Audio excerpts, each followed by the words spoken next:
Hi guys, my name is Stefan Siegel. Very German-sounding name. I'm actually Italian. Nobody's perfect, and I'm the founder of a company called Not Just a Label. And I'm quite humble to be standing up here because for months and years we've been preaching to the fashion industry that we should look outside of our sector, and now I'm standing here as a complete outsider to your industry, in some way sharing our experience. So hopefully you will find this valuable. I will just give you an idea of how the fashion industry looked 8 years ago when I started this company.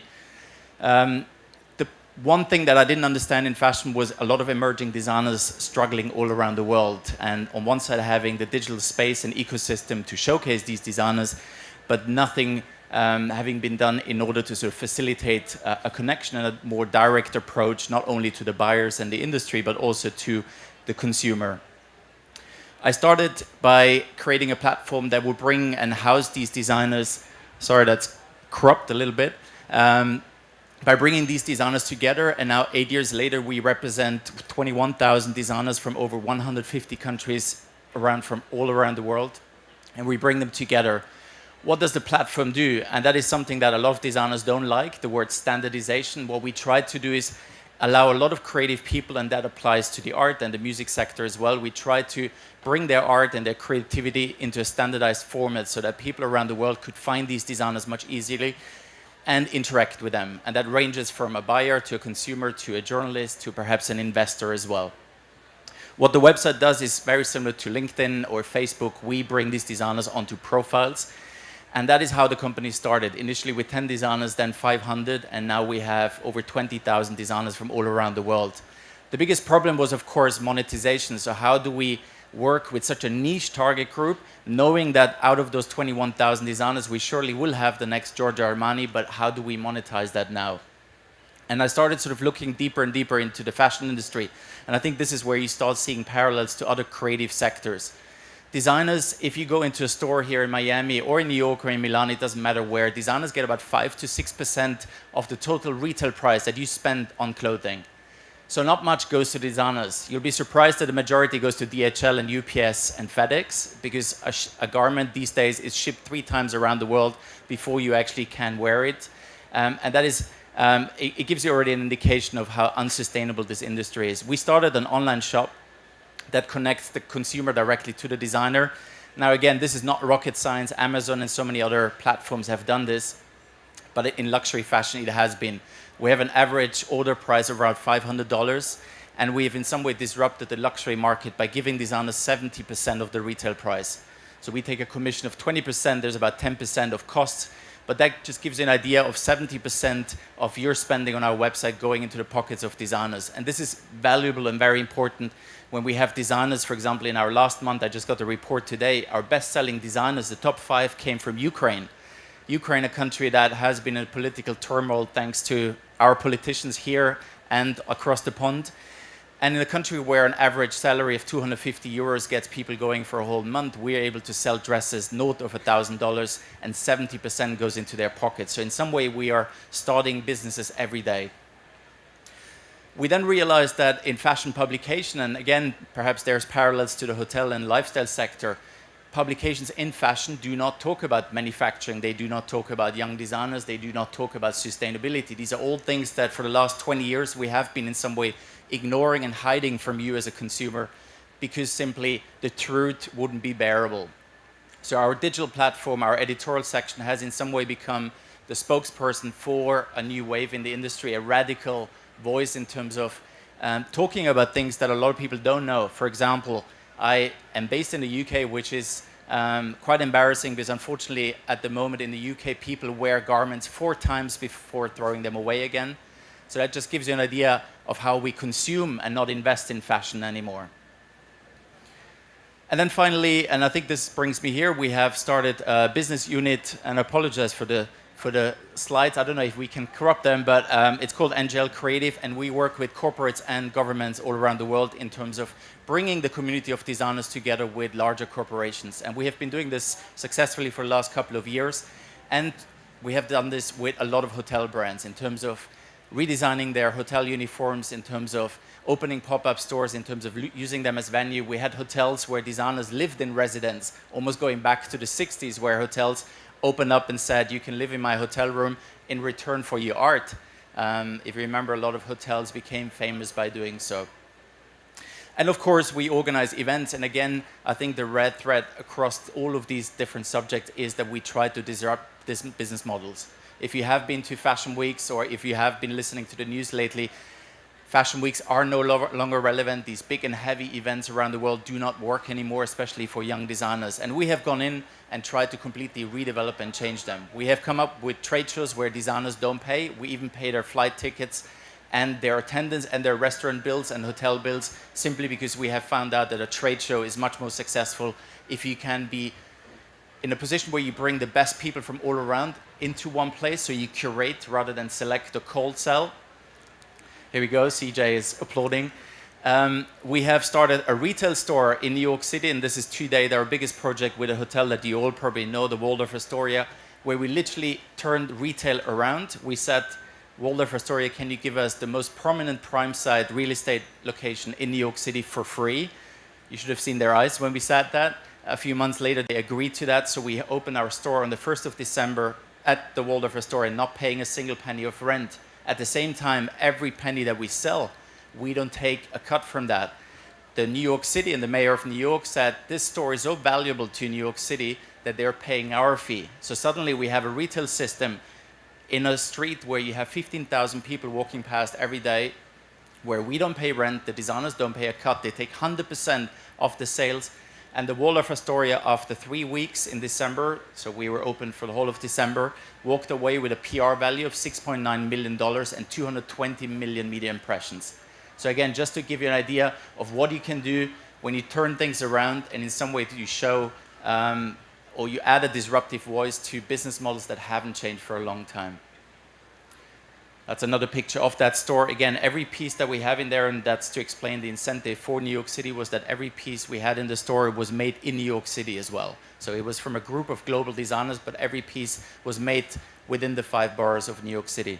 Another project that I would like to just add on is something that we launched last Tuesday. We launched our first educational series. I don't know how much it works in the hospitality sector, but in fashion design, there was a great feature in The Guardian today. Fashion design education has become something solely for the privileged. So studying fashion design now sets you back $20,000 or $30,000 a year. It doesn't matter where you go around the world. In Lebanon, for example, the American university charges $20,000 a semester to study fashion design. So what does that do? And we had this whole discussion about the creative class that is so important to having that in our cities, to having that in some way running through the veins of every creative economy. We launched this educational event last Tuesday, and we live streamed it around the world, and we'll do so by launching an online education platform, again, completely for free. Open it up, make it as democratic as possible. And I think as that, we in some way incentivize the mission that we have at Not Just a Label, which first of all is a cultural celebration. I think we have in some way forgotten that there's culture outside of the 4 fashion capitals and probably outside of the 20 top tourist destinations, and that is a culture that we want to start celebrating. There is a reason why we have designers from 150 countries, because creativity has always existed in those countries. It's just that our arrogance and perhaps ignorance sometimes has disallowed us from looking at that creativity and working with it. The other part that is vital to our movement is, of course, slow fashion. In some way, we want to decelerate fashion. We need to tell the story of manufacturing. And I think coming back to that ideology of, unfortunately, a lot of high street brands hiding the story of manufacturing. So how many people of you know how your shoes were made and where they were made? Do you actually know your whole supply chain? Do you know why it costs so much and so little? Are you actually paying the right price for the garment that you're wearing? And how long will you use it? So these are all very important pillars of what we bring into our business. And in some way, that is in some way the DNA of our company. I think we're also dealing with a new demand, and I think we've been covering this for a while. And at this point of the presentation, usually talking to a lot of fashion designers and fashionistas, I say, well, let's look at the hospitality industry, because in there it's all about the boutique experience. It's all about doing things differently than just booking your Hilton hotel room. I'm not sure what I can tell you, but again, I think in fashion, finally people are waking up and seeing that there's more that they want in terms of not only buying a product, but using disposable income to gain an experience and do something with it. There are also new values. I think new values in terms of business. Businesses by now, and I keep on hearing the words CSR and CSR as if doing things the right way is a different department that does things in the right way, and then 90% of the company can do things as we know them. I think by now it is okay, and I think it is even more commercial and perhaps even more sustainable having certain practices in your business that work alongside being very commercial and successful. And I think our company is an example for that you can combine in some way being almost like a charitable organization, having a very philanthropic element, and combining that with very successful business tactics. And I think what we then see is perhaps a new business model, and I think this is the one part that probably scares most of the people. We now have a lot of companies that have been founded in the pre-internet age, and we have a lot of companies that have been started in the last couple of years. And that clash, in terms of we compare it as the firm of the past and the firm of the future, they come together, and you have in some way constructions that are independent and competitive and controlled. I'm sure all of you worked for a company where secrets were not shared, things took a very long time, but at the same time people were thinking very short term. The next quarter results was the furthest they can think of. And at the same time, now you have companies that are synergistic, collaborative, they're completely open source, they share their secret all the time. Our company does not charge a single penny from our users and designers. So what I'm wondering is, when do we see the first hotels coming up that will not charge for rooms? I always thought, how amazing would it be to have a hotel that's completely for free, because what happens is you have everyone wanting to stay at your hotel, therefore you gather more data and you pick who stays at your hotel, and it should be quite easy to then find a sponsor or another party to pay and actually pay you much, much more for your business by just bringing that creativity and that culture together. And I think this is why most of our clients now are cities and governments, because they want us to bring those target groups and those people and that creative explosion together into certain cities as well. And of course we have a new delivery. We don't have to mention the digital age that has in some way completely democratized things, but also it gives us huge opportunities where we're no longer talking about customers, we're talking about collaborators. Instead of pushing down content into their throat, we're in some way sharing, we're actually using their content. Again, our website that is filled with about 5 million different styles, so different designs. We're getting new designers, so 200 new designers joining our website every month. The creativity that is in some way infused in our company, we can use. Without that, we would be in some way powerless. And then we have, I think, the opportunity to share that content with the world in a very curated way. So you're going away from being a salesperson, but you're a curator. Our buyers in our online shop, they're called curators and not buyers. So what does that lead to us? And again, sorry, all these beautiful quotes are in some way cut off. I think what it does is that single individuals are becoming brands. There are notions of people saying, when the first email address was distributed, we had a new class of people walking around that became netizens, so no longer citizens but netizens. And as such, every single person has become an influencer. And as such, I think we have a complete democratization in terms of user voice, the voice of the consumer sharing whatever they think, and how powerful they have become with their mobile phones in their hands. And I think something really, really interesting that is happening as well is, of course, a decentralization of capitals, a decentralization of creativity that, as far as I can remember, in fashion has happened between Milan, Paris, perhaps New York and London as well. And now we have designers coming up from all around the world. And I think 4 or 5 years ago, creatives and artists have always asked me, how do I move to London? How can I make that happen for me? How can I pay my rent to actually move there? Now, for the first time, the both cities, New York and London, have more creatives leaving the city than young creatives, or hopefully creatives, are moving into the city. So suddenly you have a gentrification that is no longer happening between East and West London, or Williamsburg and Manhattan, or I don't know how it works here, but I think Wynwood is sort of the new creative sector or cluster in Miami. But suddenly the artists are saying, well, you know, you've been trashing Athens for long, the prices have gone down. Now Athens is becoming the creative capital of Europe. The same thing with Warsaw, the same thing with Kiev. So suddenly designers and creatives are saying, well, I can live wherever I want because I have the internet, and a semi-functioning airport is probably just enough for me to actually travel and do my meetings. And some designers have come to me secretly saying, you know what, I'm still selling myself as a London-based designer, but I live in Barcelona since a year. And it's cheaper for her to fly to London twice a month and do her meetings, but then use the rest of the time and perhaps also the rest of energy that is not spent in terms of paying the rent and in some way running the rat race to create and do things differently. So again, I think something that we have to keep in mind is that there's new cities on the horizon. They're very interesting. We call it sort of a shift in terms of the axis of creativity. 10 years ago, you would say that every trend, every piece of culture we consume, from film to fashion to design, is created somewhere between LA, New York, London, and Tokyo.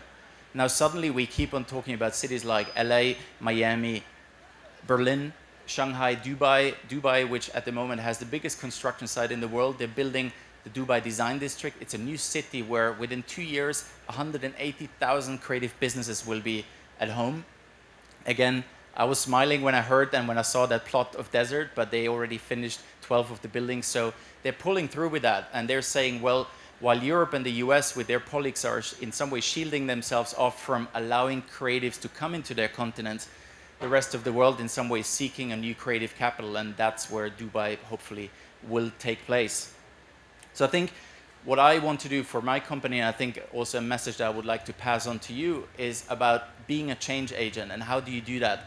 We keep on hearing about the market is 200 billion big, it's 30 billion, it's 40 billion over there.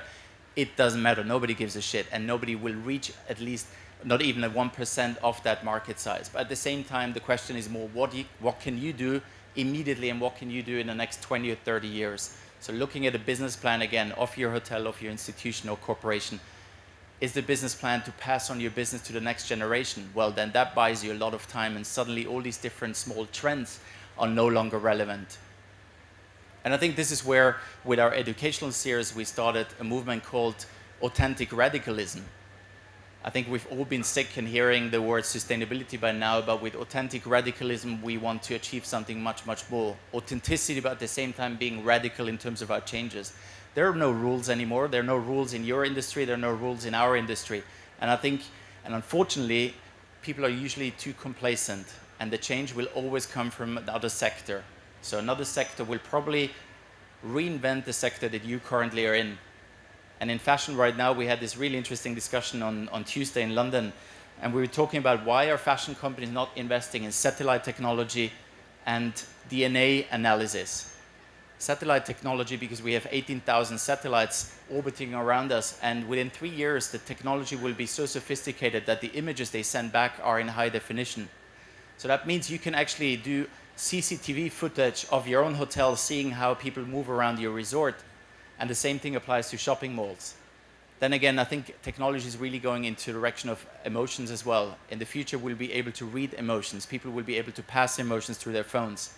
We're still, in some way, basing everything we do on a technology that is binary. So everything we use, our computers, our phones, are programmed by ones and zeros. I'm sure you heard of quantum programming and quantum technology, where I think there will be so many shades of gray, and they will allow us to do much, much more. So the internet, don't take it for granted, is only at the very, very beginning, and it will completely change how we do things in the future. So my message here is, do things differently, do them in a way that you can disrupt business models, and I think it can start in a very small way. It doesn't matter how big the market is and how quick that will happen. You have all the time in the world. Nobody knows what is happening at the moment. And I know there's a lot of experts running around the world teaching people what to do and how to get investment and how to grow and scale companies. True to be said, nobody knows what's happening in the next 5 to 10 years, and nobody knew 5 years ago. So again, I think it's up to you to sort of almost look into the past and then come with an idea for the future. And as I always say, changing the world is not an option, it is almost an obligation, at least to try. Thank you very much.